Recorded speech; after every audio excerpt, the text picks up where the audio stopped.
Good day everyone! Welcome for another video. Sa oras na ito, ating pag-aaralan ang salita ng Panginoon na makikita sa Messages to Young People, page 86, entitled Pagkakumpiyansa sa Sarili at Kamangmangan. Dito mapapansin natin sa ating pag-aaral pa lang ay kung ano magiging resulta kung kumpiyansa lang tayo sa ating mga sarili at sa ating mga kamangmangan. Sabi dito, kung ang mga mata ng nalilinlang na kabataan ay mabuksan, makikita nila ang matinding kasiyahan ni Satanas sa kanyang tagumpay na sirain ang mga kaluluwa. Sa lahat ng posibleng paraan, sinusubukan niyang iangkop ang kanyang mga tukso sa iba't ibang kalikasan at kalagayan ng mga nais niyang mahulog. So mga kapatid, tayo hindi nagiging mapagbantay dahil nasisilo tayo sa mga bagay na ginagamit ng kaaway para tayo ay malinlang. Kaya kung maaari, buksan natin ang ating mga mata para malaman natin kung ano ang mga patibong ng kaaway na nasa ating mga harapan na. Kaya wag po tayong padaya sa ating mga sarili, wag tayong padaya dahil tayo ay puno ng kamangmangan sa ating personal na puso, sa ating isipan, ano yung dulot nito, ano yung lagi nating tinitingnan, at ano yung mga kinagawian natin, nawa ay mabago ito at ipagkaloob natin sa Panginoon. Ninanais ng Diyos sa atin mga kapatid na mabuksan ang ating espiritual na mga mata upang makita natin kung gaano nagiging successful ang kaaway sa kanyang mga panlilinlang sa mundong ito. At maraming mga kabataan, bata at matanda na nahuhulog sa temptations mga kapatid dahil sa nagiging pabaya at kulang ng komunikasyon, kulang ng koneksyon sa ating Panginoon. Sabi pa dito, gagamitin niya ang bawat uri ng panlilinlang at kung ang mga biktima ng mga tukso na ito ay hindi maghahanap sa Diyos, sila ay magiging bulag sa kanyang mga panlilinlang at magiging puno ng kumpiyansa sa sarili, sapat sa sarili at walang kaalaman sa kanilang kalagayan at panganib. Malapit nilang kamuhian ang pananampalatayang minsang ipinaabot sa mga banal. So, kung nagiging pabaya tayo sa mga katotohanan na ipinagkaloob ng Panginoon sa bawat isa sa atin, mga kapatid, tandaan natin, gagamit ang kaaway ng mga bagay na tingin natin ay mabuti sa ating mga sariling mga mata. Subalit, ito na pala ang kanyang patibong upang tayo ay mahulog. Tandaan natin, ginawa na po ng Panginoon ang lahat ng bagay. Ginawa niya ang lahat ng paraan para tayo ay mailigtas at makilala natin ang Ama sa Langit na siyang kaisa-isang Diyos na buhay at si Kristo na ating kaisa-isang bugtong na anak ng ating Ama. Kaya mga kapatid, turuan natin ang ating mga sarili na pag-aralan ang mga bagay na ito. Nawa ay magpakontrol tayo sa banal na espiritu upang hindi tayo mawaglit, hindi tayo mawala sa ating landas na maging isang kagaya ni Kristo, mga kapatid. Kaya sa buhay natin ngayon, kailangan maging mapagbantay at iwasan natin yung mga bagay na sa tingin natin ito ay masama. Subalit ihingi natin sa Panginoon ang gabay kung ano ba talaga ang mabuti at ano yung mga bagay na magbibigay kaluwalhatian sa Kanya. Dahil kung gagamit ang kaaway ng mga bagay-bagay na sa tingin natin ay mabuti, nawa ay makita natin kung ano ang magiging resulta nito at hindi na natin susubukan dahil alam na natin ano ang ibig sabihin at ano ang patutunguhan ng mga bagay na ito. Ako'y nagsasalita sa mga kabataan bilang isang taong nakakaalam, bilang isang tao na binuksan ng Panginoon ang mga panganib na sumusunod sa kanilang landas. Ang pagkakaroon ng kumpiyansa sa sarili ay magdadala sa inyo sa bitag ng kaaway. Ang kabataan ay hindi humihingi ng payo mula sa Diyos at hindi ginagawa siyang kanlungan at kalakasan. Pumasok sila sa lipunan na may buong tiwala, kumbinsido na kaya nilang pumili ng tama at maunawaan ang mga banal na misteryo dahil sa kanilang mga kakayahan sa pangangatwiran na para bang maaari nilang matuklasan ang katotohanan para sa kanilang mga sarili. So isa po itong paalala sa atin na kung tayo'y nag-aaral ng katotohanan, mga salita ng Diyos, huwag tayong magtiwala sa ating mga sariling kaalaman at talento. Bagkus ihingi natin ang gabay sa Panginoon kung ano pa ang dapat nating gawin para ating malaman ang buong detalye kung ano ang kalooban ng Ama, kung ano ang kalooban ni Kristo para magawa natin. Dahil wala tayong kakayahan sa ating mga sarili, wag tayong magbigay ng kumpiyansa sa ating mga sarili kasi po ito po yung paraan ng kaaway. Kapag nagtitiwala na tayo sa ating mga sariling kakayahan, ito ang pakana ng kaaway para mawala na tayo sa katotohanan at ma-divert na yung ating isipan sa mga kasinungalingan. Kaya nagbibigay ng payo sa atin ang ating isang kapatid na isang propeta, si Sister White, mga kapatid, na nakikita niya, binigyan siya ng Panginoon ng vision kung gaano kadaming mga pinsala at kapahamakan ang maidudulot ng isang kabataan kung nagtitiwala siya sa kanyang mga sariling kalakasan. Kaya tandaan natin, si Kristo lamang ang magbibigay sa atin ng sapat na kalakasan at biyaya para makapanagumpay sa lahat ng bagay na ito. Kaya kung ano man ang meron tayo ngayon, huwag tayong magtiwala sa ating mga sarili dahil wala tayong magagawa kung wala si Kristo. Sabi pa dito, mas nag-aalala kami para sa mga taong may kumpiyansa sa sarili kaysa sa iba, sapagkat tiyak na sila ay malilinlang at mahuhulog sa bitag na itinaguyod ng malaking kaaway ng Diyos at ng tao. Ang isang kasama na naging malapit na kaibigan na nadungisan ng kasamaan ng pagdududa ay maghahasik ng lebadura ng kawalan ng pananampalataya sa isipan ng grupong ito. So wag po tayong lalapit sa mga taong naghahasik ng kasinungalingan, mga maling pagtuturo at mga maling doktrina. Dahil tayo kahit alam natin ang katotohanan, kahit mahaba na yung paglilingkod natin at mataas na yung pataon na ating iginugugol sa gawain ng Panginoon, ngunit baka tayo ay malinlang sa maling doktrina at maling pag-aaral.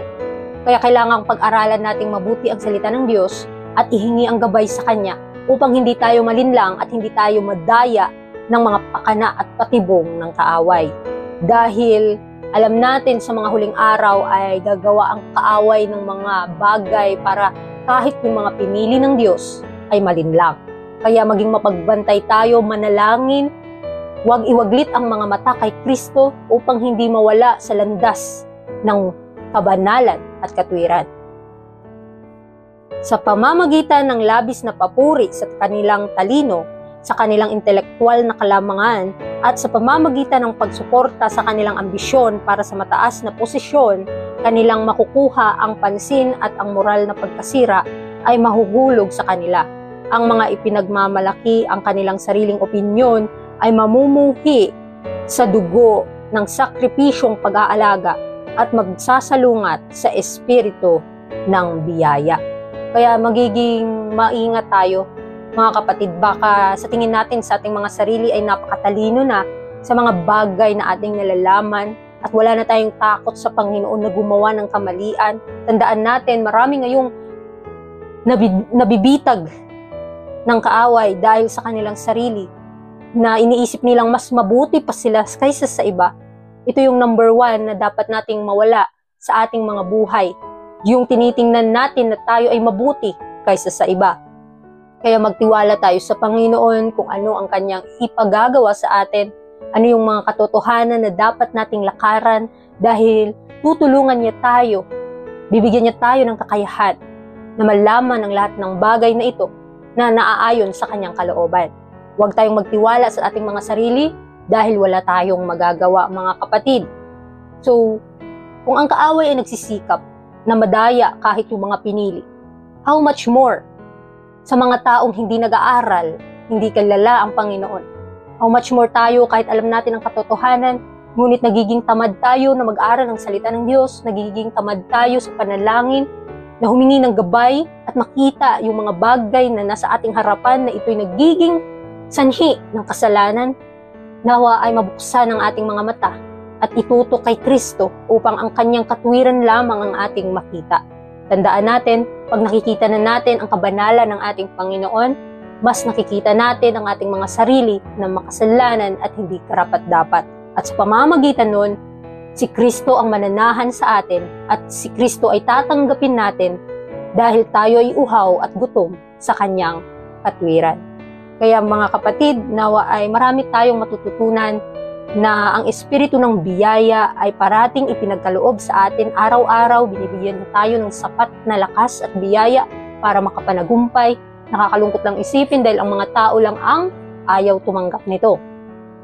Ang mga anak ng mga magulang na nagsisiyapa ng Sabat, na nakatanggap ng malaking liwanag na naging mga layunin ng pinakamatinding pag-aalala, ay maaaring sila ang mga mag-iiwan ng pamana ng kahihiyan. Sila ang maghahasik ng hangin at mag-aani ng ipo-ipo.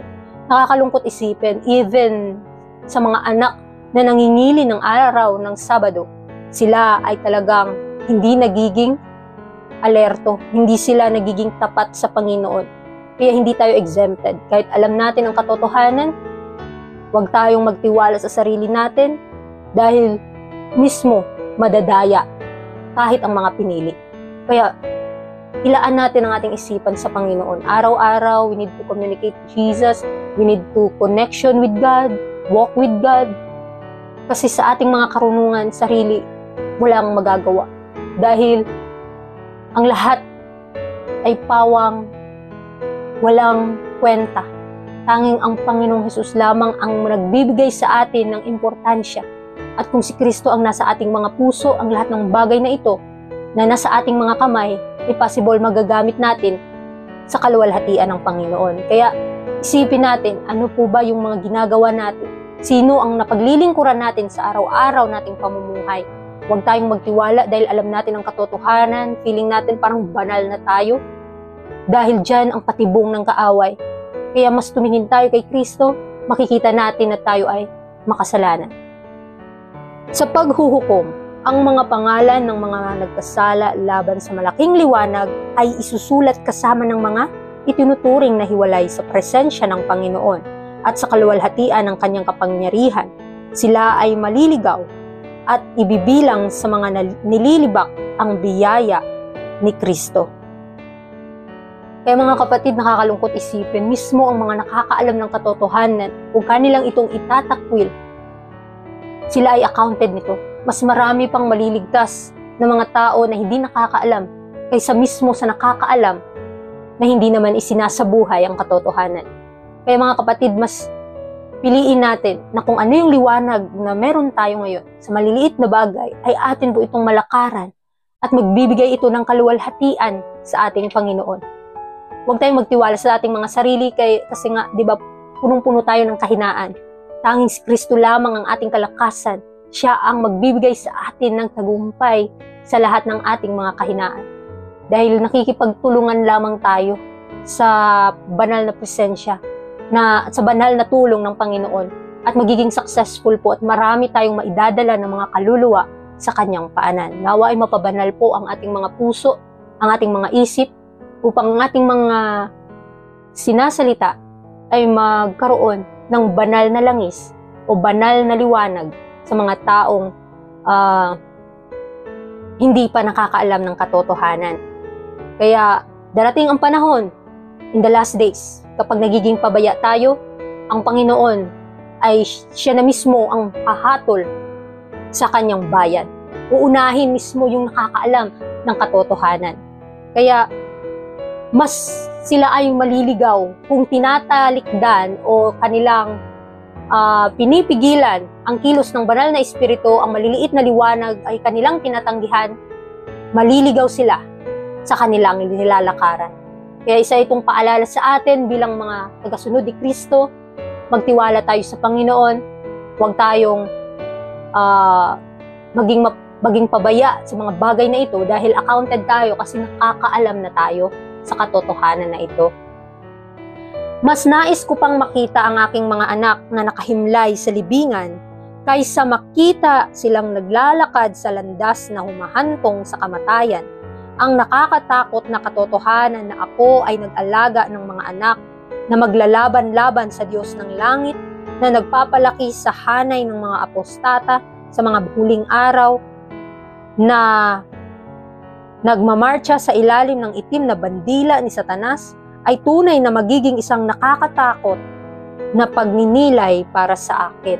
So mga kapatid, sa ating pang pag-aaral, na mas mabuti pang nakikita tayo ng ating magulang na nakaratay sa kabaong kaysa nakikita nila tayo na sumusuway sa kalooban ng Diyos. Kaya mas mabuti na lang mga kapatid na habang tayo ay nabubuhay dito sa mundo, gawin natin ang lahat ng bagay na nagbibigay kaluwalhatian sa kanyang pangalan. Ipanalangin natin ano pa yung mga kahinaan natin kasi sinusubok tayo ng panahon, ngunit pinapatatag tayo ng Panginoon. Kaya isipin nating mabuti na ang mga pagsubok at tukso na nasa ating harapan, ito ay daluyan lamang o ito yung paraan lamang ng Panginoon kung tayo po ba ay tapat sa Kanya.